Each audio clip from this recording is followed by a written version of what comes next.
Hi, this is Joe Luca from Cumberland, Rhode Island, realtor at Luca and Morano team at RE/MAX Deferred. But I want to talk about my property. I've been living here, this is my third summer. When I bought the house, it was foreclosed. So all of this invasive vegetation, this stuff here that can grow honestly a foot a day, was much bigger and pervasive than it is now in this little area that I call the ravine. There's a big rock, there's a staple in the background. And I let this part of the grass grow long, so it's kind of like a pasture for pollinators. But, you know, just the little things that I've done over the past 3 summers, cutting back on this invasive vegetation, other plants. This fruit-bearing tree right here, this is the first summer since I've been here that it's had this much fruit. And you can see down here, this is where the deer have been nibbling everything away.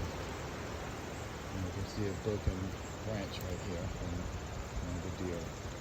But it's kind of, you know, gratifying to see that things are coming back and being literally more fruitful just by cutting down invasive vegetation. As you can see over here, this tree, there are a lot of dead branches on top of some leaves.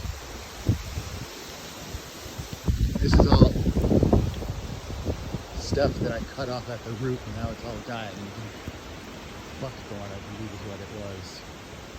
And we still have some, I'm not sure what this is, but we still have this.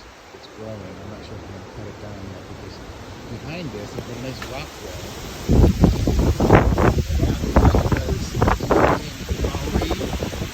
There's dead trees that are blowing, and I don't want to have one of them become a widowmaker for me. So I'm going to back away.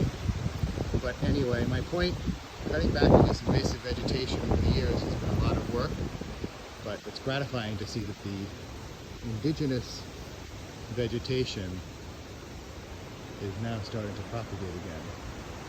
Take care, stay safe.